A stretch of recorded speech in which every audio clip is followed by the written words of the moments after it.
नमस्कार सर्वांना.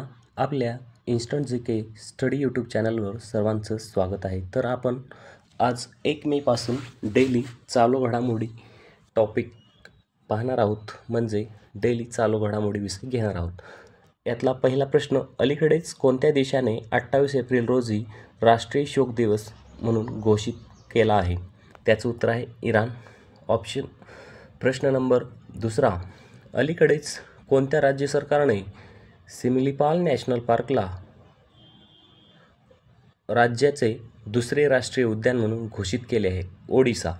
प्रश्न तिसरा, अलीकडे ग्रीन हायड्रोजन प्रमाणपत्र योजना कोणाकडून सुरू केली गेली आहे?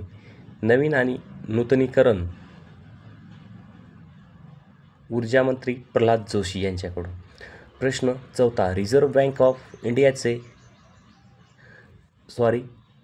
बँक ऑफ इंडियाने फेमच्या उल्लंघनासाठी दंडाची मर्यादा किती निश्चित केली आहे? त्याचं उत्तर आहे 2 लाख.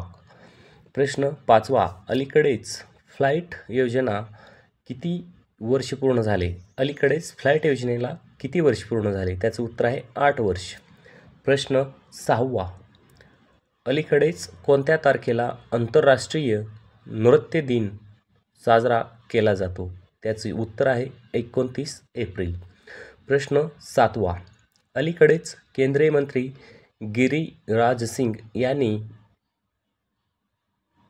ज्यूट हाऊस येथे नव्याने बांधलेल्या ज्यूट वेलर्स असोसिएशन हॉलचे उद्घाटन केले. कोलकाता. प्रश्न आठवा, अलीकडेच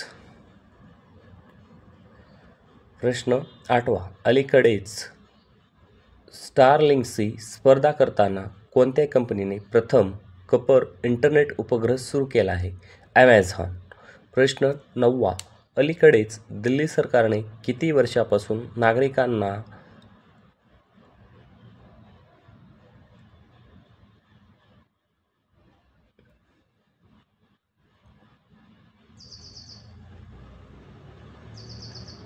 आयुष्यमान व्ही वंदना योजना सुरू केली आहे 70 वर्षाच्या वरील लोकांना. अलीकडेच कर्नाटक राज्य सरकारने मंगळूरच्या कुलापू साजिया रिव्हरंट रोड प्रकल्पासी किती कोटी रुपयाची मंजुरी केली आहे? त्याचं उत्तर आहे 40 कोटी. प्रश्न 11वा, खालीलपैकी कोणत्या तारखेला आंतरराष्ट्रीय कामगार दिन म्हणून साजरा केला जातो? त्याचं उत्तर आहे 1 मे. प्रश्न 12वा, अलीकडेच सर्वोच्च न्यायालयाचे न्यायाधीश VR गवई यांना भारताचे कितवे मुख्य न्यायाधीश म्हणून नियुक्त केले गेले आहे? तर ते आहेत 52वे. अलीकडेच राष्ट्रपती द्रौपदी मुर्मू यांनी किती व्यक्तींना